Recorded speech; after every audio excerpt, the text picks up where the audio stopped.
반갑습니다. 따 가족 여러분. 오늘도 말씀 묵상의 자리에 나오신 여러분들을 사랑하고 환영합니다.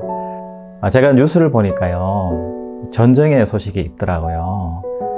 여러분 좀 멀게 느껴지실 수는 있는데요, 러시아하고 우크라이나라는 나라인데요, 원래는 이 러시아나 우크라이나가 원래는 과거에 소련이었잖아요. 같은 나라였는데 자본주의와 민주주의를 찾아서 이제 우크라이나와 주변의 여러 소련의 나라들이 이제 해체가 된 상태지 않습니까?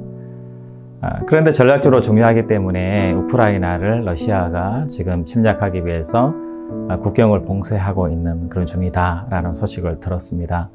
여러분, 우리는 항상 그런 것 같아요. 삶의 자리에서 늘 전쟁과 또 죽음의 소식들이 우리를 늘 기다리고 있는 것 같습니다. 여러분, 평화를 위해서 기도해 주시고 평화적인 방법으로 러시아와 우크라이나가 잘 협정을 맺고 해결되는 그런 나라와 또 민족이 되었으면 좋겠다라는 생각이 있는데요, 여러분들도 함께 기도해 주시기 바랍니다. 오늘 우리가 함께 나눌 말씀은 출애굽기 5장 1절에서 3절 말씀입니다. 그 후에 모세와 아론이 바로에게 가서 이르되 이스라엘의 하나님 여호와께서 이렇게 말씀하시기를 내 백성을 보내라. 그러면 그들이 광야에서 내 앞에 절기를 지킬 것이니라 하셨나이다. 바로가 이르되 여호와가 누구이기에 내가 그의 목소리를 듣고 이스라엘을 보내겠느냐. 나는 여호와를 알지 못하니 이스라엘을 보내지 아니하리라. 그들이 이르되 히브리인의 하나님이 우리에게 나타나셨은즉 우리가 광야로 사흘 길쯤 가서 우리 하나님 여호와께 제사를 드리려 하오니 가도록 허락하소서. 여호와께서 전염병이나 칼로 우리를 치실까 두려워하니이다. 아멘. 여러분, 오늘은 하나님은 어떤 분이신가에 대해서 한번 묵상을 해 보려고 합니다. 우리 5장 1절에 보니까 그 후에 라는 접속사로 오늘 본문이 시작이 돼요. 그 후에라는 말이 의미하는 것은 어제 우리 뜨아 말씀을 잠깐만 묵상해 보면 모세가 이제 이스라엘 백성들을 이끄는 지도자가 되기 이전에 자기의 마음속에 개인적인 상처가 있잖아요. 이스라엘 백성들을, 자기 동포들을 살려주려고 하고 잘 해주려고 했는데 오히려 이스라엘 민족에 의해서 자기가 망명자가 되고 도망자가 되는 그 아픈 배신의 상처가 있으니까요. 그것이 다 아물어지고 이제 본격적으로 이제 모세와 아론이 함께 바로 앞에 가서 하나님의 소명을, 부름의 소명을 완수하려고 가는 그 장면인 거죠. 그런 차원에서 그 후에라는 접속사가 의미가 있는 거죠. 여러분, 모세와 아론이 함께 바로에게 찾아가서 내 백성을 보내라고 하신다라는 하나님의 메시지를 바로에게 전하죠. 여러분, 바로가 누굽니까? 대제국 이집트의 파라오, 바로 왕이잖아요. 자기가 바로 태양의 아들이고 신이다 라고 자처하는 사람인데요, 내 백성을 보내주겠다라고 할 일이 없죠. 우리 2절에 보면 네 백성을 보내지 않겠다 이렇게 선언하지 않습니까? 그런데 오늘 1절과 2절, 3절 말씀해 보면 하나님을 우리가 바로에게 소개할 때 모세와 아론이 어떻게 하나님에 대해서 소개하고 있는가를 보면서 오늘 하나님이 우리에게 어떤 분이신가에 대해서 한번 생각해 보는 시간이 되었으면 좋겠습니다. 첫 번째는 하나님에 대해서 광야의 신으로 이렇게 소개를 합니다. 1절에 한번 보시면 내 백성을 보내라. 그러면 그들이 광야에서 내 앞에 절기를 지킬 것이니라 하셨나이다. 여기에 광야라는 것은 빈들을 이야기하는 거잖아요.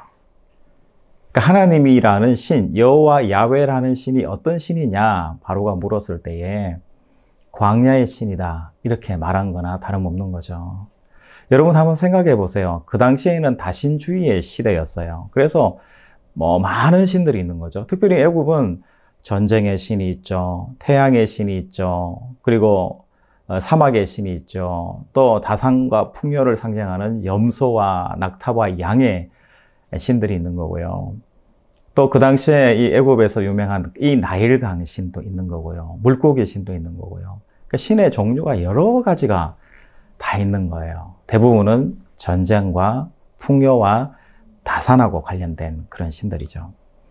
그런데 이 애굽의 위대한 많은 신들 앞에 또 태양의 신의 아들이라는 이 바로 앞에서 여호와가 어떤 신이냐라고 물을 때 광야에 대해서 이야기를 해요. 여러분, 광야는 어떤 곳입니까? 아무것도 없는 곳이잖아요. 풍요가 있는 곳이 아니고 빈곤이 있는 곳이고 아무것도 없는 곳이에요. 그런데 이 광야는 자유의 신을 상징하잖아요.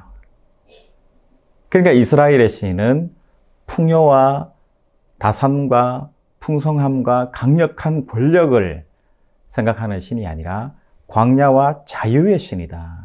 그러면 여호와의 신이 어떤 신인가요?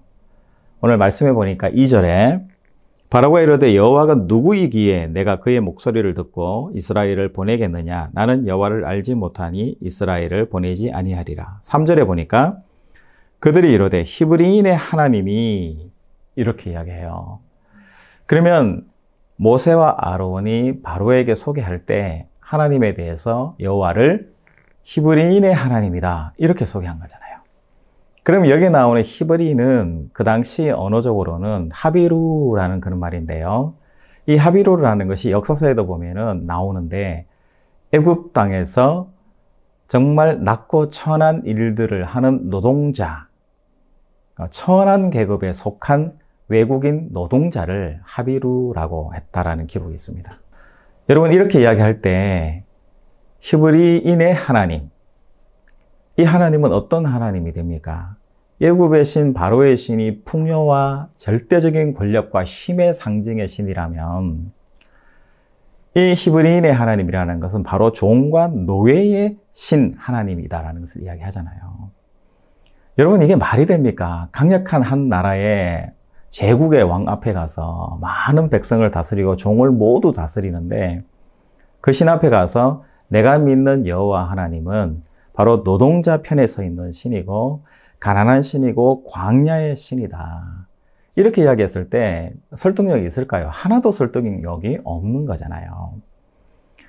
여러분, 바로는 근심했을 것 같아요. 뭐 이런 노동자들을 다 데리고 가겠다고 그러니까 반역처럼 들리고 저항처럼 들리고 뭔가 큰일이 일어나겠구나라는 염려와 걱정이 아마 바로 왕 앞에 있지 않았을까라는 생각을 하면서도 한편으로는 좀 가소로운 그런 마음으로 무시하면서 아마 모세와 아론을 봤을 것이라는 생각이 듭니다. 두 번째로 모세와 아론이 바로에게 소개한 여호와의 신의 속성에 대해서 우리가 3절 말씀에서 알 수가 있는데요. 우리가 3절을 한번 보면 그들이 이르되 히브리인의 하나님이 우리에게 나타나셨은즉 우리가 광야로 사흘 길쯤 가서 우리 하나님 여호와께 제사를 드리려 하오니 가도록 허락하소서. 여호와께 제사를 드리려 하오니 가도록 허락하소서. 여기서 나오는 1절에도 제사, 예배가 나오죠. 3절에도 제사가 나오는데 그럼 여기에 나오는 제사 히브리어적으로 어떤 의미를 가지고 있냐면 화목제의 의미를 가지고 있어요. 그러니까 아론과 모세가 바로 왕에게 소개할 때 하나님을 어떤 신으로 소개했냐면 바로 화목제물의 신이다. 화목제의 신입니다. 이렇게 소개를 한 거예요.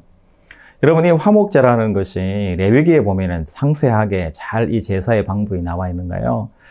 여러분, 많은 제사 중에서 특별히 이 화목제라는 이 제사는 하나님께 감사함으로 예물을 드려요. 소나 양이나 이런 제물들을 드리면 하나님께 피와 기름은 하나님께 돌려드리고 그리고 앞다리살이라든지 일정 부분을 제사장에게 다시 고기를 드리고 나머지 부분은 다시 이웃과 가족들과 또 예배에 참여한 모든 사람들이 한꺼번에 다 이 고기를 나누어서 먹는 그야말로 축제의 제물, 잔치의 제물이 뭐냐면 바로 화목 제물인 것이죠.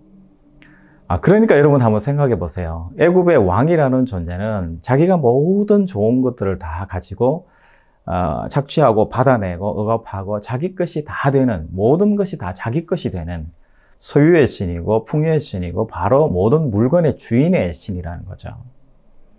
그런데 우리 하나님은 화목의 신이에요. 많은 것들을 다시 백성들에게 나누어 주고 함께 먹고 마시게 하는 바로 화목의 신, 노동자들을 사랑하는 신이라는 것을 성경에서 이야기를 하는 거예요. 여러분 같으면 바로 왕에게 찾아가서 우리 하나님은 광야의 신, 자유의 신이시다. 어디에 큰 사당이 있거나 아니면 성전이 있거나 특별한 장소에 매이는 분이 아니라 광야에 살고 계신 신이다. 이걸 자신 있게 여러분 말할 수 있을까요? 좀 가소롭게 바로 왕이 생각하지 않았을까요? 또 신을 소개하는데 화목의 신이다. 백성들을 휘어잡고 다스리고 힘으로 군림하는 그런 신이 아니라 백성들과 함께 자기의 재물을 나누어 먹는 신? 조금 황당하고 이상한 신이 아니었을까라는 생각이 듭니다. 여러분, 오늘 말씀을 준비하면서 저는 하나님이 이런 분이라는 것에 대해서 너무 감사하다라는 그런 생각이 들었거든요. 하나님은 안 계신 곳이 없는 거예요. 성전 안에 아니면 정말 잘 지은 빌딩 같은 건물 안에 계신 분이 아니고요.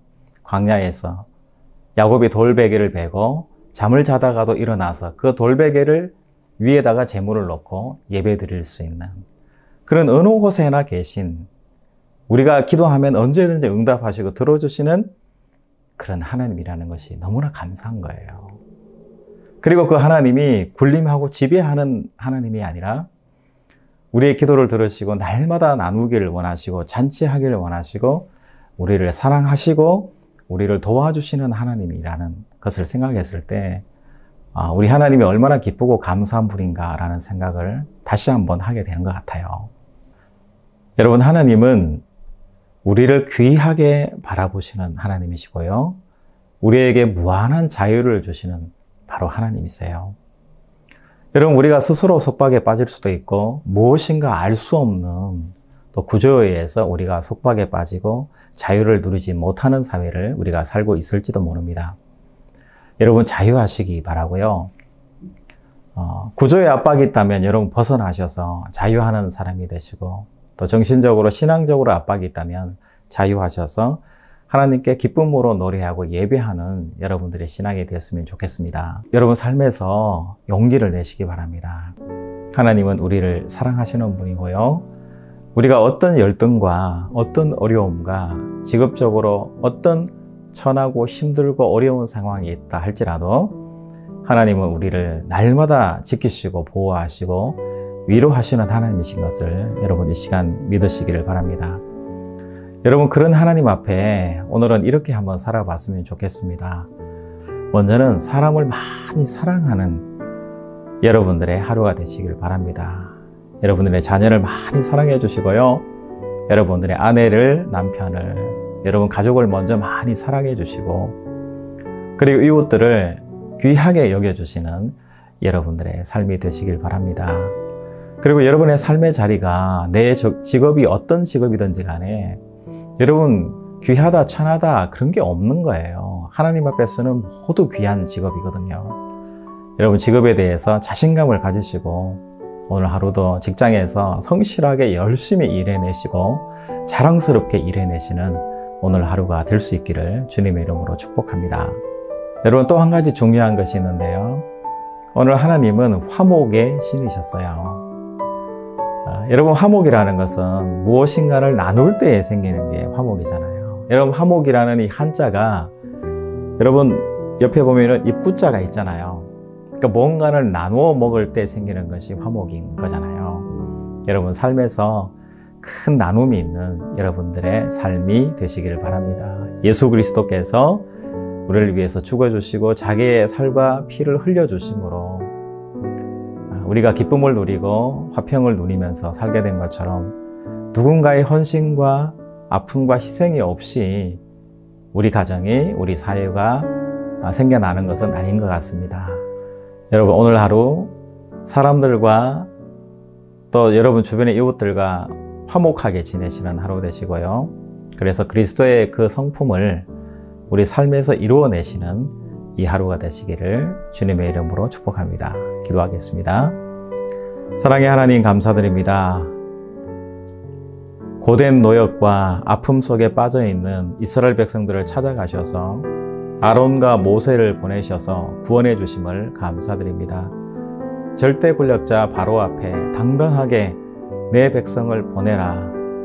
내 하나님은 광야의 신이시고 자유의 신이시고 또 화목의 신이시다 당당하게 말했던 그 모세와 아론의 담력을 우리에게 허락해 주셔서 오늘 우리의 삶 가운데에서 그 하나님을 자랑하고 기뻐하며 누리는 삶을 살아내는 이 하루가 될 수 있도록 인도하여 주옵소서. 그뿐만 아니라 화목의 신이신 그 하나님의 뜻을 따라 오늘 하루 많은 사람들과 나의 기쁨과 나의 슬픔도 나의 모든 삶을 나누는 믿음의 하루가 될 수 있도록 인도하여 주시옵소서. 거룩하신 예수님의 이름으로 기도하옵나이다. 아멘.